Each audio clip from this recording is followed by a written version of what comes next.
Is probably like the understatement of the year.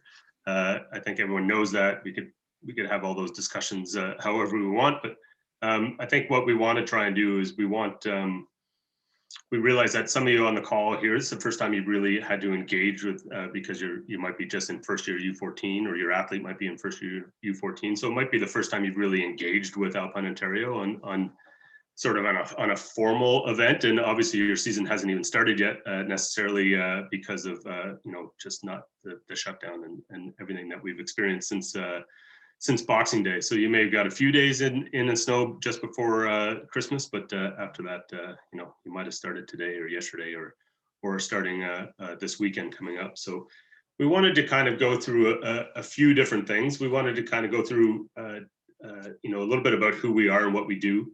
A COVID update, how it's impacted us as an organization, not just us, but also other provincial sport organizations and clubs and sporting organizations across the country, and sort of how we responded to it and some of the things that we've done to put the organization in a stronger position to be able to weather the storm and move forward on a lot of the initiatives that we want to try and do.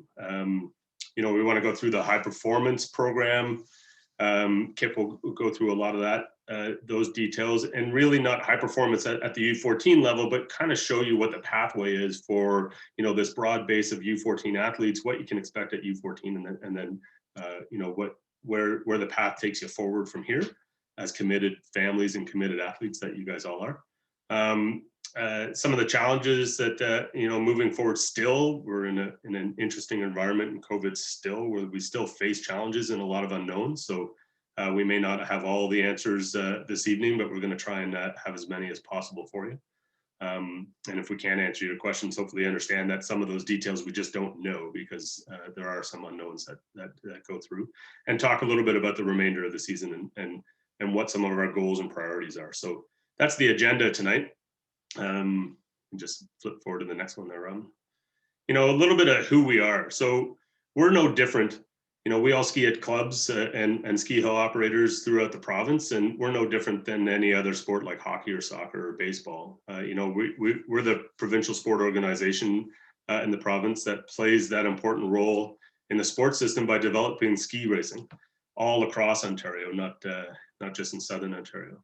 We encourage participation in recreational and competitive programs. So we have a couple different streams that we do. Our mission really is to provide leadership and structure for high quality, sustainable, and affordable programming, and communicate the competitive and recreational and lifestyle benefits of ski racing to the community. We have goals that flow out of these things, which Kip will get to when he talks about sort of the performance aspect of the program. But that's the basic overview of who we are, what our mission are. And next slide there, Robin. What do we do? So AOA operates within our national sport organization, which is Alpine Canada. Again, many of you probably know this, but some of you don't. We provide the competitive pathway for athlete development from U8 all the way up to the World Junior Championships. We provide safety standards in training and racing environments. AOA provides policy for concussion awareness, injury prevention, and also a safe return to sport if athletes do get injured. We provide safe sport programs to keep your child safe from abuse and harassment and bullying. AOA certifies, we train, and we recruit coaches and officials throughout the province, as well as volunteers. We host provincial, national, and international events like provincial championships at the U14 and U16 level, national championships at the U16 level. And also, you've probably seen us, we've hosted some great NORAM Cup races in the last couple of years. And all of those events go to building better programming and better opportunities for athletes of every age. So we also, one of our critical roles that we do is we develop and we operate our provincial ski teams, including our HPP programs at U16 and U19, the divisional teams throughout the province, and our flagship, the Ontario ski team. So we're in charge of developing what that is, what the criteria are for those, and how they operate and function within our national system to try and achieve some of our goals, which again Kip will go through as we go through. So most people ask, how do we really benefit kids? There's many more, but there's 4 that we do. We keep your child safe. We provide coaches with the tools to inspire your child to excel. We provide your child the opportunity to have fun, to challenge themselves, to pursue ski racing to the highest level, and become tomorrow's leaders and skiers for life. I mean, that's all what many of us hope for, is that we create great athletes, give them the potential to do what they want to do, but also have great character and experience in skiing as we go through. Ski racing is ever changing. It's a mix of team and individual sport and ever changing outdoor environments that develop mental and emotional and social skills and keep our kids outside with friends all day long. So, I mean, it's number 4 in our COVID environment is probably something that we all miss. And we all realize that there's challenges right now with a lot of our young people, as far as just being cooped up, and the shutdown has really affected kids' mental attitudes and preparedness, and as we go forward. So that's how we feel that we benefit, and we do benefit racers throughout the province. We want to go through COVID and spend a little bit of time on the challenges that it's brought. As you see from this map, it kind of gives you a bit of a visual picture. Some of the some ski hills are open, some are not. There's still some challenges that remain. Some clubs that are able to have started their programs, and there's many clubs that haven't and won't be able to start their programs unless they move into a different color zone. So if you look at the map, there's a lot of red on that map. There's a lot of orange. There's 2 bright shining stars of green in there. And then there's a fair amount also in yellow. And all of those provide some pretty big restrictions and challenges for us as far as how we can access the clubs to run races, and how we work together with the clubs to be able to provide any sort of programming that we can. So, that map kind of gives a bit of a picture of like, okay, we're open, but there's still some challenges that lie ahead for sure. One of the interesting things that's happened in the last couple of weeks, and so some of the data has changed a little bit since things have opened, but Canadian Tire and the Jumpstart Foundation did some research on how COVID has affected sports organizations throughout the country. And that's not just provincial sport organizations, it's organizations that, it's small clubs, from soccer clubs to, badminton, to all sorts of sports, to different organizations that fit into those clubs. And so, 52% of those organizations are concerned about the possibility of permanent closure. 3 in 10 are temporarily closed, and another 64% are tempted to run some sort of modified programming that they can. Most organizations have seen their budget chopped, by 49%. 10% say that they're already bankrupt, with another 26 facing potential bankruptcy. So if conditions don't change, many of them say they'll be closed in the next 6 months. So it's, an 81% expressed a lot of concern about their ability to provide programming in 2021, and provide the same level of service that they've been able to provide in years past. So there's some pretty sobering statistics in there. We are, fortunately, we're in pretty good shape as an organization. And I'll get to that a little bit here as we go forward. So we feel a little bit more confident, but we realize that there are some sport organizations out there that haven't been able to do anything. And there's many now, given that we're about, 3 weeks away from a full year of COVID. There's many sports like soccer that are going into their 2nd year of not being able to deliver programs. They were shut down March 12th last year, like the rest of us. And they're about to go through another thing where they aren't really sure of what kind of programming they can operate under in the next couple months. So some of the statistics that, this survey also involved parents. 69% of the parents of children 4 to 18 say that COVID-19 pandemic has a strong impact on their kids' participation in sports. I think that's a pretty obvious statement, and all of us realize that we've been impacted by that. I think 87% are very much looking forward to the return. here, the last three statistics here that we talk about, and the thing that we actually take personally and really want to make sure that we try and capitalize on, and we've done some things in the past few weeks to try and get kids involved in some programs online. But 70.4% say the kids are feeling lonely and isolated. 64% say kids are finding it hard to reduce stress and anxiety. And 69% say kids are showing signs of being less physically fit. The reason why those are a little bit concerning, obviously, is threefold. We're worried about the physical activity and mental health of our kids. But we also realize that this may have a bit of a lasting impact on all sports' ability to kind of get kids back engaged and keep them in the system and get them the time on snow or the time at activity that they need to get the basic fundamental skills that they need to do. So there's a lot of plans that we have moving forward that we're going to try to do to make sure we make up for as much lost time as possible. So there we go. Robin, you can go to the next one. AOA, we can go through these a little bit quickly, but COVID hit in last March. We all know that. All the races across the country. I remember meeting with my counterparts of the other provinces and the then CEO Vanya Gandhi of Alpine Canada, and making that decision that everything had to be shut down. I think the NBA had canceled their season the night before, and all of those things happened. And it was, unfortunately, it meant that the U14 finals that were supposed to start that weekend were canceled. The U16 nationals were canceled, I think 2/3 of the way through. So kids were put in a lurch right off the beginning, and so were parents. We lost over $100,000 in revenue due to canceled events. We lost our annual fundraiser, which is about $35,000 in revenue. We faced a bit of a cash crunch because we had 2 years where we invested maybe a little bit heavily, but had some good results. But we had some working capital deficiencies from a couple of years that really kind of hit us hard. So we had to take some pretty drastic action, and we reduced our full-time employees. Obviously, we went after any federal grants and government funding that was available. Our finance committee went from having a monthly call to having weekly calls to just try and make sure that we managed our cash flow. The only real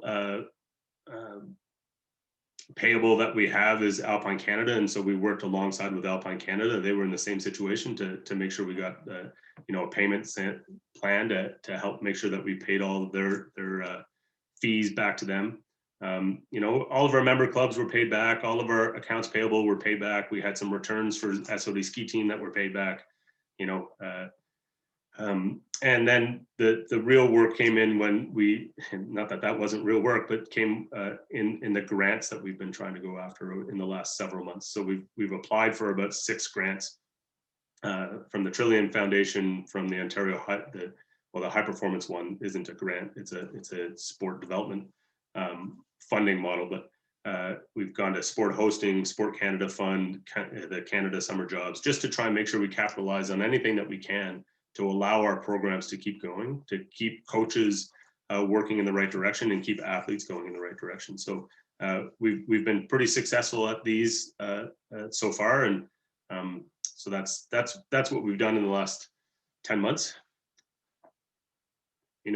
Through all of this in our response, it's always been to make sure that we have guiding principles as far as returning to sport. And these, we started talking about these, how we returned to sport last May. We essentially took about 6 weeks off from just trying to figure out what was going on, and then we started working with all the clubs, program directors, head coaches, different people from organizations, and coming up with our guiding principles that really focus on the health and safety of our athletes, coaches, staff, volunteers, officials, quality training environments, community education of our clubs and coaches. We pivoted from never doing a webinar really in the past to running I think it was 14 coach education webinars to get all of our coaches sort of on side and provide the information that we would normally do in person online. We've had a lot of guest speakers come and chat from different sports to try and give our coaches the tools that they can have to weather through these certain circumstances. Last night, in fact, we had Peter Jensen talk to a bunch of coaches about mental preparedness and how to deal with athletes that are at a low point like they are in right now. So we've tried in everything we can on those guiding principles to consider all of these. You know, we've developed return to sport plans, return to competition plans, return to learn, all of these things that you see. And, you know, some of the positives that have come out of it, you know, we've always had a bit of a strenuous relationship with Alpine Canada. It just kind of seems to be the way it's always been. But in the last 9-10 months, with new leadership at Alpine Canada and a lot of changes happening here, you know, we've had a great alignment with Alpine Canada to work through all these programs and try and get a better athletic pathway, and also, you know, just better governance and organizational pathways to work together, get out of our silos and start to go from top to bottom. So we've had, you know, weekly update calls nationally. We've done coach education projects, athletic projects, you know, identification of high performance athletes. And we've really worked pretty hard with them, and they've worked hard with us in all the provinces. So there have been some benefits that have come into this, the way we can deliver information and the way we can communicate with Alpine Canada has been pretty great. So go for it, Robin. So that, I mean, that's, it seems like a pretty fast 10 months review in a year, but that's where we've been. You know, I think we're all very excited to move forward on some programming here in the next little while, and Kip and Robin can go through those details, but we're definitely excited to sort of engage you know, parents and what really are, I mean, if our parents and families aren't our largest stakeholders, I don't know who is. So we're happy to engage. We would normally do these in person, you know, on Saturday mornings in a loud clubhouse. So it's great to have, you know, we have 69 participants on here, which is bigger than a typical parent meeting we would have. And we plan on doing more of these too. So we'd look to doing another U14 one in March to kind of do a midterm update and some of the things that we'll be doing in the spring and summer and through to next year as well. But it's a great opportunity to engage with you folks and really kind of, it's another opportunity, like the last slide, to change how we do things and change how we communicate and communicate definitely straight to our stakeholders and families. So thanks for that. We can answer, I don't know, Robin, if we want to do sort of questions at the end, or if we want to do any questions now. I'm happy to entertain a couple, or we can just motor on through and then do questions at the end. Yeah, I suppose if anyone has a burning question, they can unmute, or we can keep going another 5 or so slides, and then the Kip's going to go through, and then we'll have some questions. So if anyone has any questions, by all means. But we got another 5 more slides to get through, and then we can open it up for sure. Michael Black. Go ahead, Michael. I see a hand raised. He's unmuted. Go ahead, Michael. Can't hear him, unfortunately. Let's sorry, Michael. We'll come back to you. That's okay. So thanks everyone for coming, and thanks everyone for supporting your kids in skiing through this challenging year. You know, I think after a lot of looking at this, it's occurred to me that, you know, looking around the world, Canada is the only nation where ski racing exists that hasn't been ski racing this year.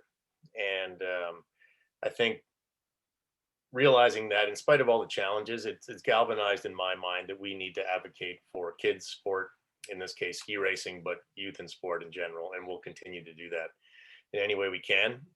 I think other nations of the world, you know, they have the same challenges that we do, the same fears, the same problems with ICU beds, and we're not deniers of the risks of COVID-19, but other areas seem to be doing a better job of prioritizing their children in athletics. And I think our role is to advocate for your kids to have these opportunities.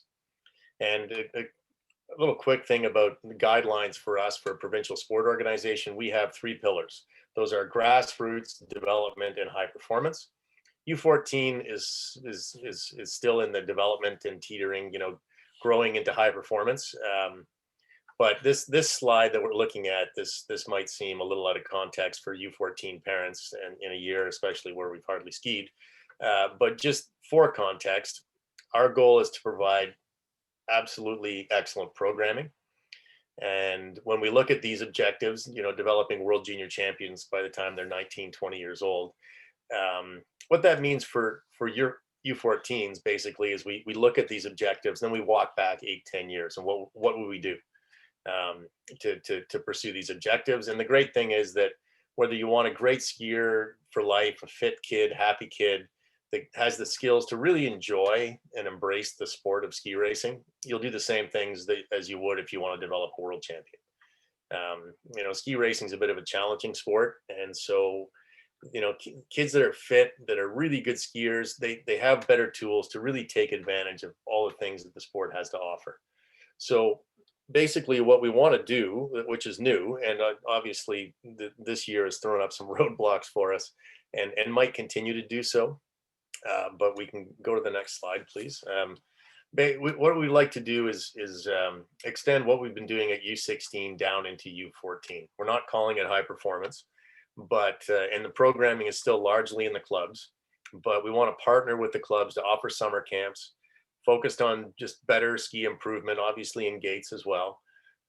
Probably a couple of camps per summer. We want to offer conditioning programs, some conditioning camps. Now in the Collingwood area, we would do that through Active Life Fitness. They run multi-sport camps in partnership with us, but we also are interested in talking to clubs in other regions about how to set that up and do it really well. So we want to provide and work with the clubs to provide more tools for kids to have a great experience and learn. And then moving into U16, we would do a little more. And we've been running the U16 high performance program for a number of years. We want to try to expand it and impact more kids and provide better programming. That's all I have to say about that. So yeah, we are the only place in the world that hasn't been able to ski. And this impacts a lot of kids. And for younger kids, especially coming out of U12, is it a setback? Sure. But is it the end of the world? Specifically not skiing as much? No. If they're athletic kids and they're staying fit and they're getting out there, we can recover from this. And we're a little worried that we're seeing a lot of kids leave. We're seeing kids leave sport. This is not unique to ski racing. But our strategy will be, as soon as we can, to get as many kids on snow as possible.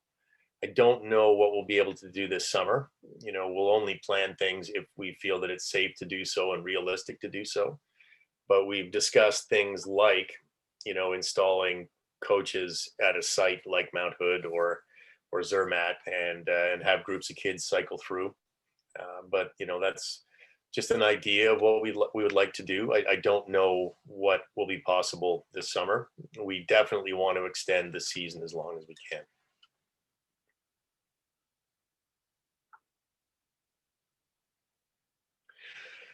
I think we will definitely put an emphasis on skill development and training, and frankly, enjoying the season for the kids that are getting out there. If regionally, people or in clubs or regions are able to race, that's fantastic. We would strongly encourage everyone to do what they would do in December or whenever the season normally starts, and not try to accelerate into racing. But let the kids get out there, let them bond with their coaches, let them work with their teammates, get their skills started. I think it's realistic that in a few weeks of skiing that it would be good and healthy and safe to race, but I think that we want to focus on these things first. 15 to 30 days on snow before a competition is a good general barometer. And it's an opportunity for us to do what we know we always should do, which is to focus on those skill development things. We plan on providing a little direction to clubs in terms of what are some of the things specifically to focus on, not exclusively, but things that we think are sort of key skills or drills and areas to focus on prior to racing. And we might provide the tools for regions clubs or we would like to provide the tools to do skills competitions. Low risk, focus on really good things. And that's it for this season. And we also, if we can ski as long as we can into April, I would recommend it, because we don't know when we can travel again. I'm sure in the not too distant future, but it's a bit uncertain.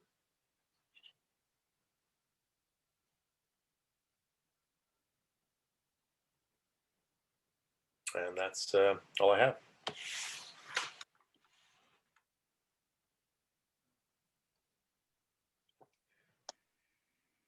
Okay, if everyone wants to address any questions, you can drop it in the chat, or you can raise your hand, unmute yourself, and we can answer any of your questions. I've got some resources as well on this next screen. So those are our email addresses, so feel free to reach out. And there's also a parent handbook that's linked on our website, as well as information on education for your athlete as they proceed through sport.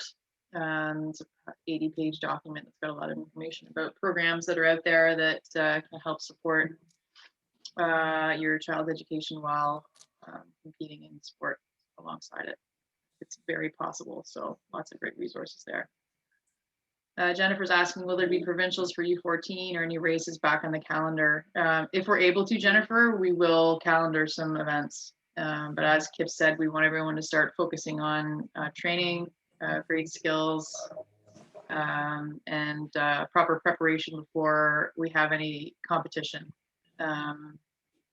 Right now, there's as everyone knows, the government's not recommending travel, and neither are we outside of your home region.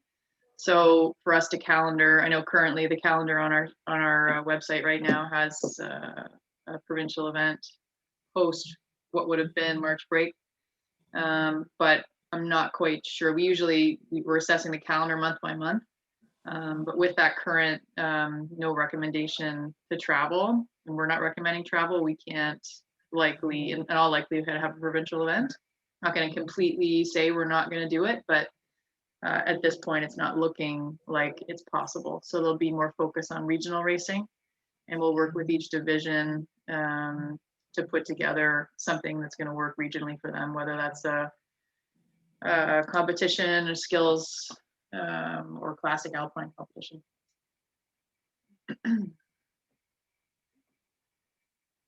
Robin, when would you say that we would calendar something, if we will? Well,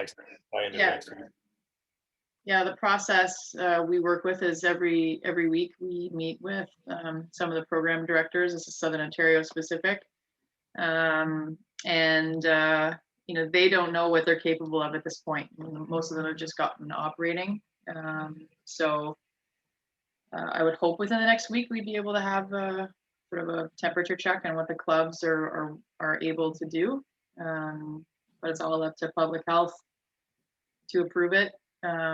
So that's really the thumbs up we need, or is from the clubs and the public health units at this point. So you guys saw the calendar at the beginning of Bill's presentation. It's going to be difficult in some regions,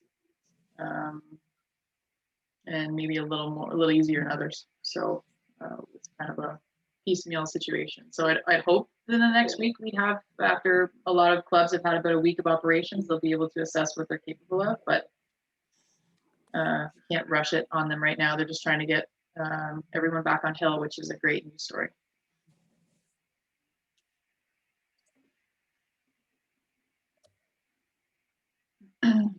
Are U14s racing other provinces this year? Not to my knowledge. There hasn't been any racing anywhere. Yep. Oh, so I heard today about Nova Scotia had a race. Nova Scotia. But I don't know. Yeah, I can't remember what level. But any racing in the other provinces will likely be regional. Yeah. Not provincial. Yeah. If that happens. Yeah. Is there any coaching courses offered this year? We ran quite a few right before the shutdown, before Christmas. I think we trained upwards of 150 entry-level coaches, which was great that we were able to get all that in. There is a course running this weekend, I believe, an entry-level coaching course this weekend. And if you have a critical mass of, say, 8 or so athletes or coaches that are interested in taking your entry level, you can reach out to any of us and we'll get you in touch with the right people to get a course at your club. And I know that Sarah Edwards is working on some of the development level content, some NCCP modules, and those sort of components to finish the development level certifications. So you can jump on Alpine Canada's coach website for more, but also you can just reach out to any 3 of us. Those athletes interested in applying for U16 HPP without any key benchmarks that we use to evaluate, has there been any discussion on how athletes will be qualified or evaluated for next season? I'll turn that one over to Kip. There has been a lot of discussion about that. You know, this is a challenge that all sports are facing. So what, and we have not arrived at a firm conclusion about this, but what is likely is that we will work with the regions to allow people, or the regions clubs, to nominate athletes. We will provide skill assessment tools. If racing is possible, we may look at that a bit, but we don't want to put too much pressure on it. If you know, it turns out that we can run camps, we want to be more inclusive. But it will be a combination of these things: an application process, nominations from the clubs and the regions, skill assessments, and working with the coaches in various regions. And we're going to need to try, you know, if we can get on snow, to be more inclusive, and to provide the opportunity to more racers. But as I said, this is a challenge that goes all the way up to the World Cup team, and it's just an uneven playing field, and it's challenging. I wish I could give a better answer, but we will have to sort it out somehow in the fairest way possible.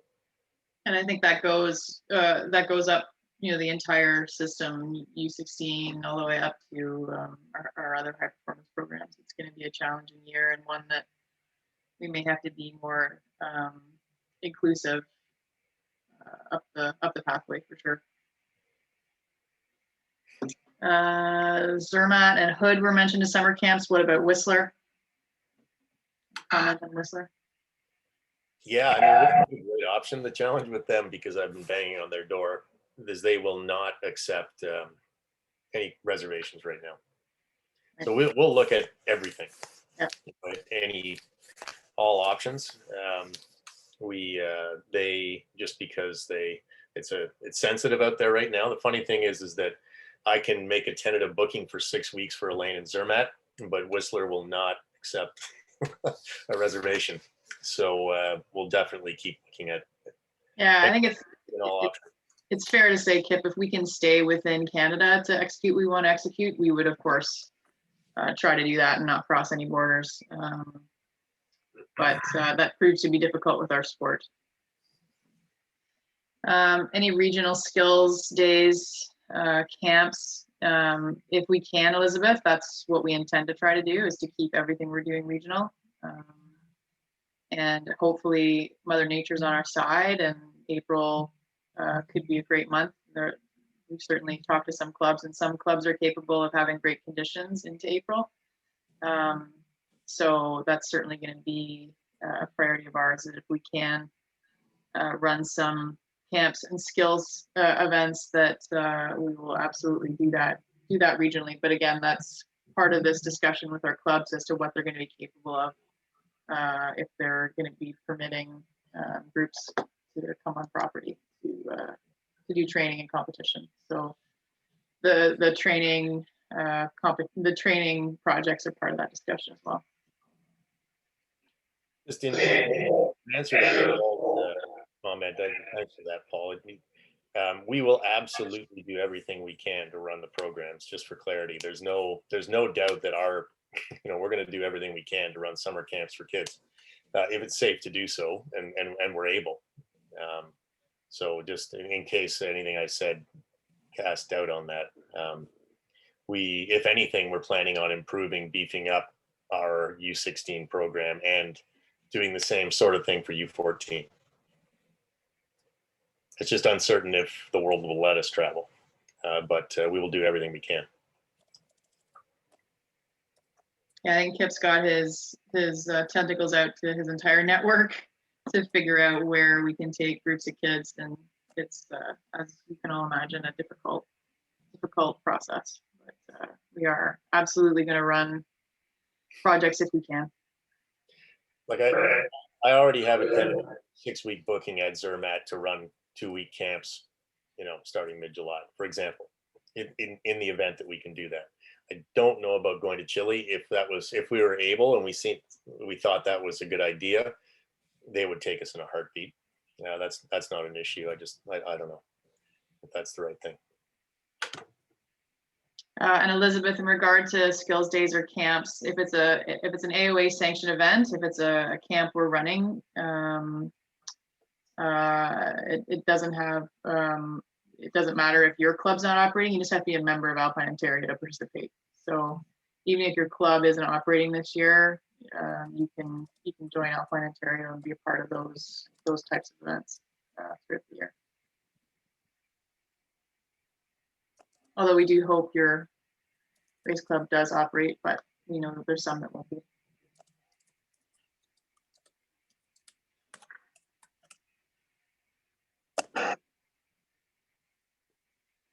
Kip, do you want to address Julia's question? Traveling with parents. Yeah, this year for U16 camps, we did require parents or chaperones with the kids, which was a new thing, and it was specifically a duty of care thing. And we're in the near future, that's likely we'll continue to do, but we know that it's not great. Obviously, it's not easy for family to do it. Not everyone can do it. As we move through all this, and in spite of the spikes going up and down and things opening up and closing, we learn more about how to do it safely and how to approach things. And absolutely, it is our goal to be able to run classic camps so that they're more accessible to everyone. And also kids get way more out of it if parents don't need to travel with them to the camps. But this year for U16 camps, we did require essentially, parents to come, and we operated as a day camp. And for context, most programs, if not all, were doing the same thing. Like anyone at Mount Hood this summer, it was required by the mountain that they were day camps only. There were no overnight camps. Whistler Ski Club, for example, even their Fisk team, they haven't been able to travel due to the restrictions, but if they were, they needed chaperones. Now we will look at ways to, if we can do that, we will get back to running classic camps. But this year we did require, for the one U16 high performance camp that we did run, parents were required to come, or a chaperone, a proxy.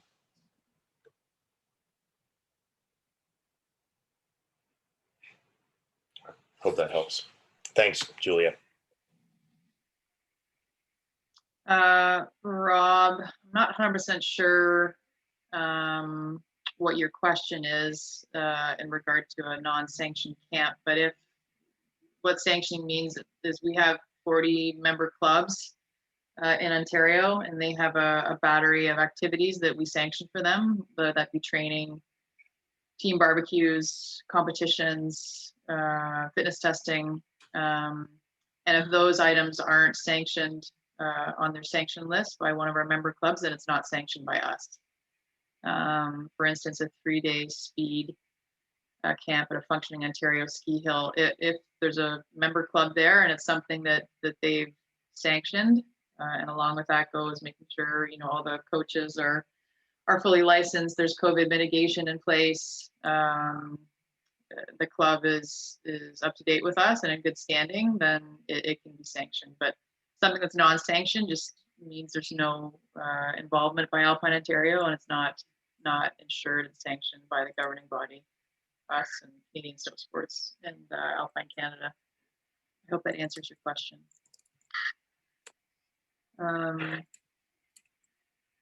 Paul, O-Cup is canceled. No, O-Cup's not canceled. We're going to do everything we can to have a season for these kids if we can do it. But a lot of the decision making right now, in collaboration, is with our clubs and what they're going to be capable of. So it's not canceled. And training will continue for these kids. And as Kip mentioned, hopefully, if provincial racing isn't going to happen, we can put together a really robust plan regionally for each division to bring their kids together if they're able to.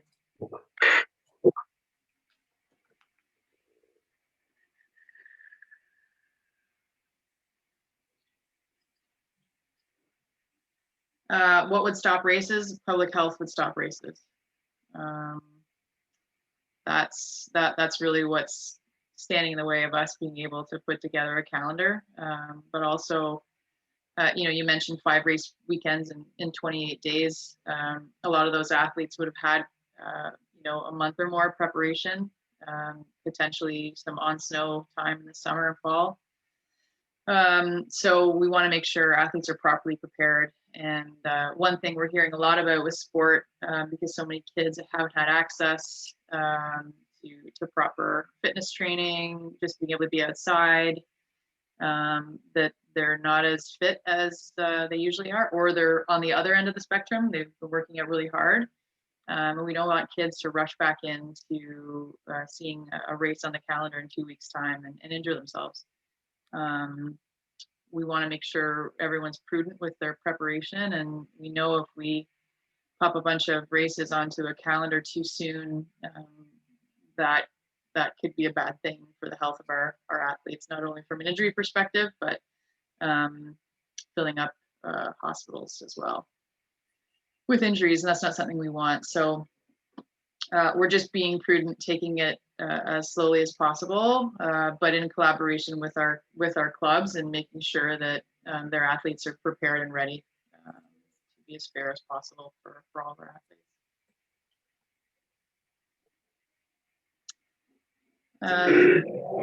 Put something a little bit in perspective too. Out of the 63 PSOs that are in Ontario, obviously representing a variety of sports, I think I can count on one hand the amount of sports that are trying to do competition. A lot of them are trying to get back to training and get back to return to sport and get the kids back to physically, a good physical fundamentals and fitness and be prepared so that they don't get injured. But very few have the capacity to even be able to get back to competition. So, our goal has always been to have competition, and it will happen if it's safe to do so. And kids are put in the best possible position, and if public health actually allows us to do it too. So there is those hurdles.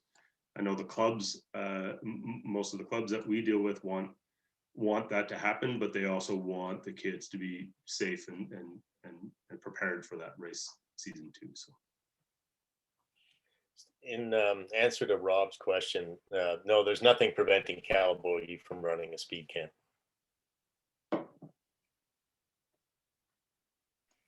I've got another message about, can club training occur in a gray or red zone? It really depends on so the short answer is yes, but it depends on the group sizes. I know in red zones, I'm not sure what gray restrictions are. I don't think any training is permitted in gray. I think the ski lifts can just turn, but in red, it's a groups of 25, and different public health units define that differently. We're finding out. So in red, some public health units are defining that as 25 across an entire resort. Some are saying, 25 per hill. So if you've got 10 hills, you could have 25 on each hill. So it differs based on where the public health unit is. And then once you get into yellow and green, those cohort numbers go up. I think in yellow it's 100 per, again, how the public health unit defines it. So it does vary, and we're seeing a different interpretation based on what health unit our clubs are in.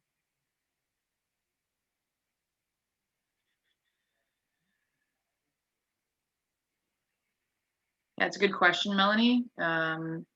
It's one that we grappled with. Melanie asks about Peel in Toronto still being gray or lockdown zones. How can these residents travel to Collingwood, the train race, but not Caledon? I'm quite sure I understand that part, but that's something we've grappled with. That, you know, a lot in Southern Ontario division, a lot of our families come from Toronto in one of the lockdown, and we'll keep going back to the fact that the government's asking people not to travel, so we won't be calendaring provincial events if that's still the case in some of our biggest regions in the province. But one thing that the Ontario Snow Resorts Association is trying to push, because obviously they're in the business of having people travel from the city to fill their ski resorts, is making sure everyone behaves responsibly when they do come to ski towns and ski resorts, and that we don't close our ski hills again. So what does good behavior mean? I think everyone's been knocked over the head with it for the last year. So that's staying distanced, wearing your mask, and doing your best to stay within your family cohort. So that's what we're telling everybody, that, you know, if you do have to travel to, because, you know, we're not like golf or hockey where there's multiple ice rinks in a town or golf courses in a town where you can stay within your town to practice your sport. Most people have to travel outside of their town to get to a ski hill. So that is by nature part of our sport. So it certainly is a concern of ours, but one that the government doesn't seem to want to make a decision on.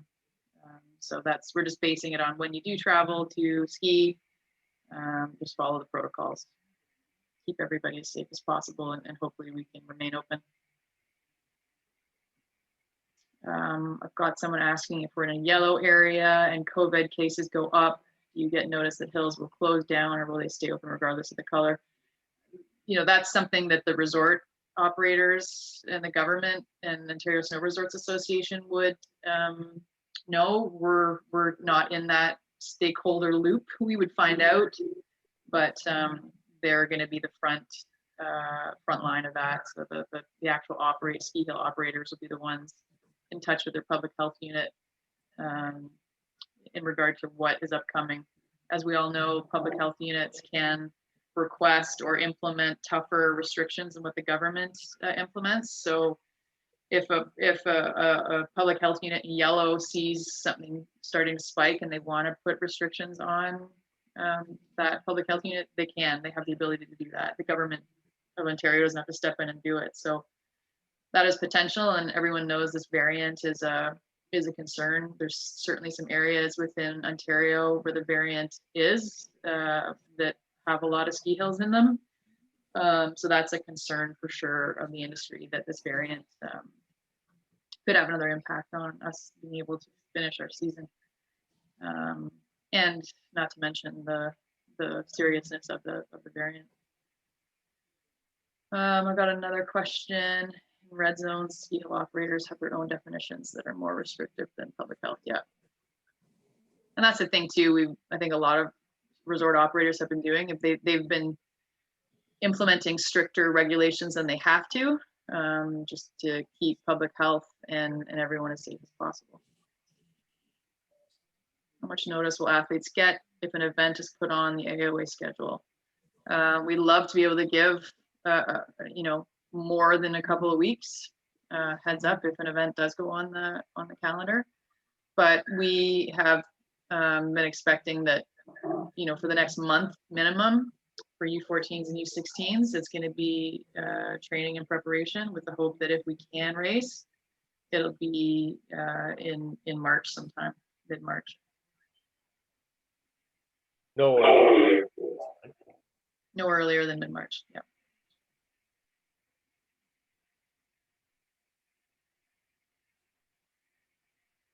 Why wasn't ski hills skiing on the original list of activities we could do? How is golf, skating, tobogganing any different? Did you not lobby enough? I can answer. Go ahead. The province, the Ministry of Health doesn't have skiing until this current shutdown opened.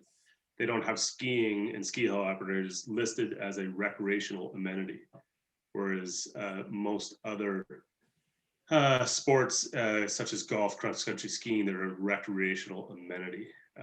And skiing was never listed at that. It had been at one point in time, and it was left off the list. Not entirely sure why. That's ski hill operators and how they work with the Tourism Association of Ontario and the Ministry of Health and the Ministry of Heritage. There's a lot of ministries involved in all the things, but it wasn't listed as a amenity. And the reason it was allowed to reopen this week and next week for some was because it was they negotiated to get it put back on that amenities list about 2 or 3 weeks ago.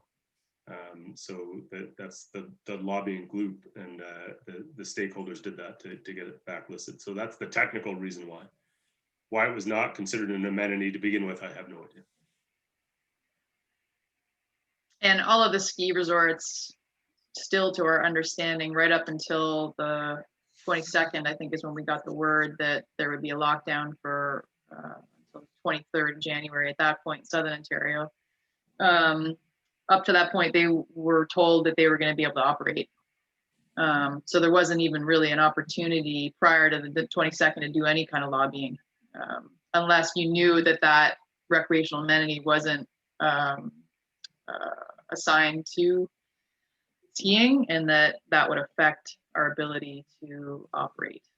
So I think there wasn't even any time to lobby, but we certainly have been, and Bill and Kip and myself have been involved in many ministry calls, Ontario Snow Resorts Association calls, Canadian Ski Council calls, as well as collaborating with our clubs to figure out how we could get racing and skiing back. We are limited with our field of play. I mean, I think it's important to keep in mind that, you know, the ski industry in Ontario is huge, and that government decision to shut it all down happened within 24 hours. And I think we have a good idea of what happened there.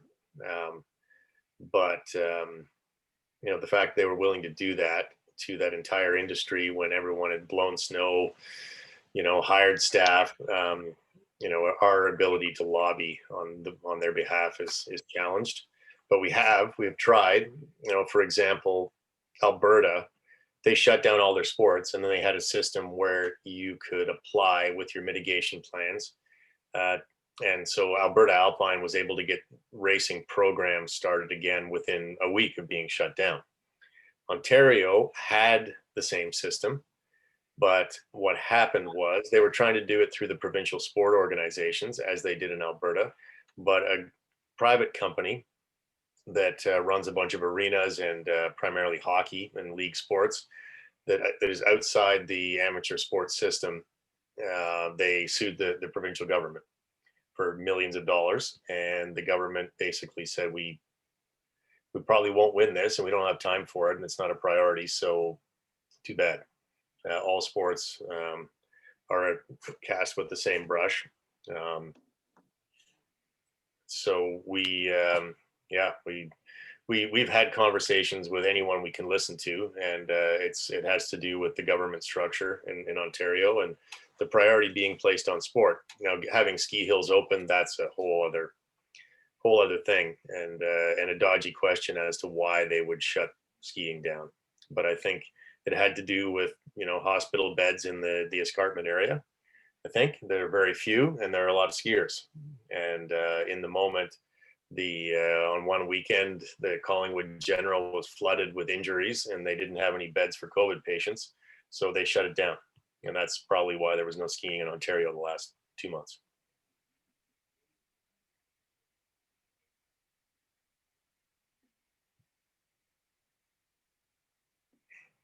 Are there any other key takeaways from what other provincial ski bodies who have been successful in keeping ski hills open did to keep skiing open in those regions?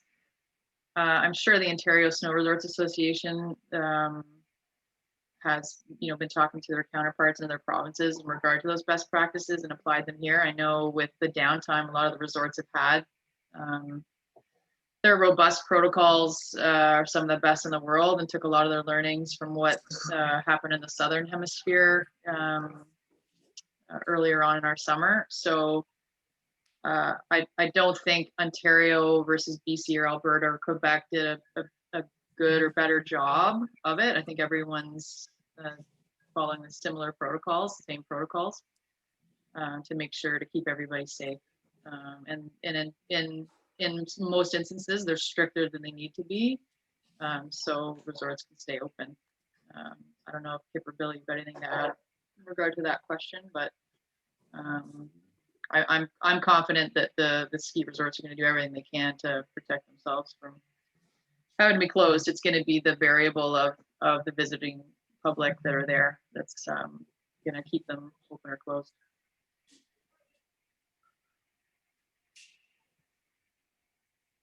I'll try to clarify here for you, Paul, your question. So we have a series that's called OCUP in Southern Ontario, then that's provincial wide, and in Ontario specifically, we have OCUP race series and an SCUP race series. So if we're not able to do a provincial series, which would at this point in the season be a finals event, which would typically be a U14 or U16 OCUP finals event, we'll try to do something regionally within each division. I wish I could give you a timeline. We don't own the ski hills or run the ski hills.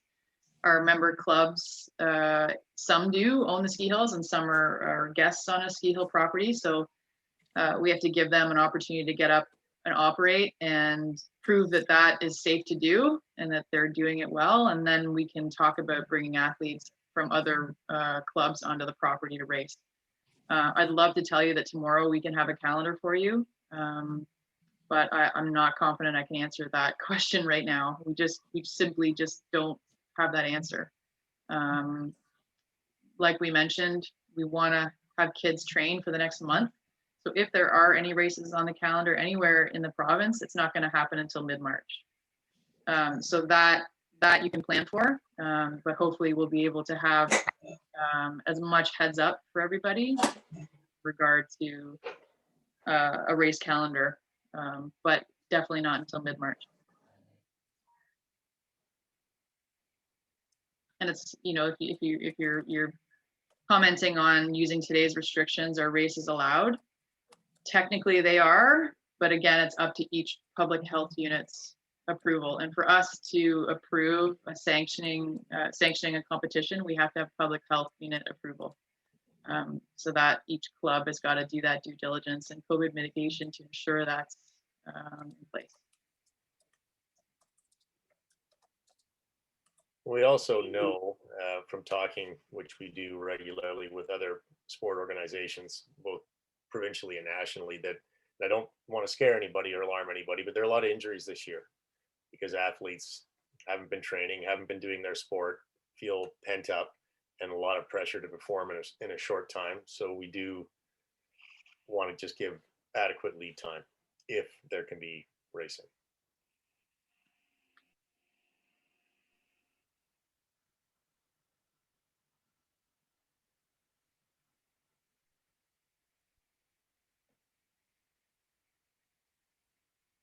Does anybody have any other questions? They can unmute themselves or type it in the chat. Their hand up. We did record this session, so if you weren't on at the very beginning, we will post this on our website and it can be shared. What do you predict the rest of the U14 OCUP season looking like? If we're talking specifically in Southern Ontario, which I assume you are, Lisa,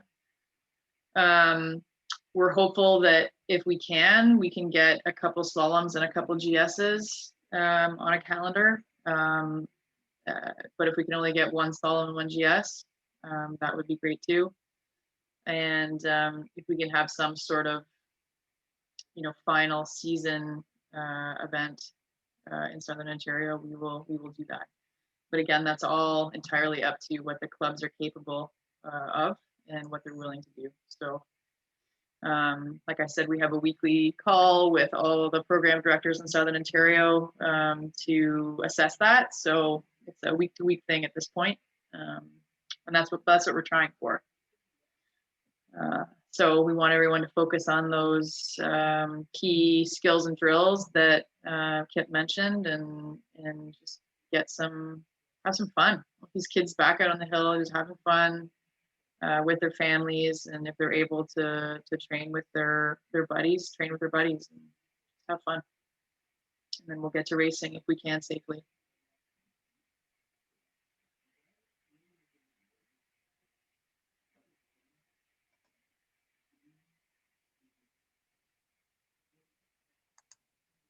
I agree, Lisa. Fingers crossed.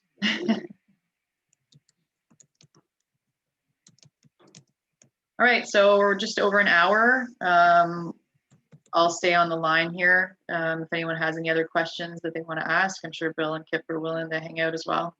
But I want to thank everybody for your time tonight. And like Bill mentioned at the beginning of the call, we'll likely do another one in March to bring everybody up to speed with the more that we know at that point, and talk about sort of our spring summer plan for this age group and your athletes.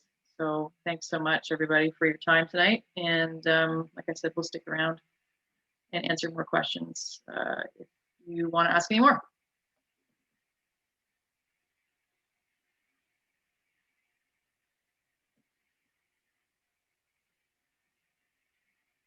Yeah, Patrick, you're correct on the escarpment. It's Grey Bruce Public Health Unit that would be involved. Hey, Bill. Talk to Taylor. Talk to Taylor? Yes, Taylor took over as a head coach from me last year.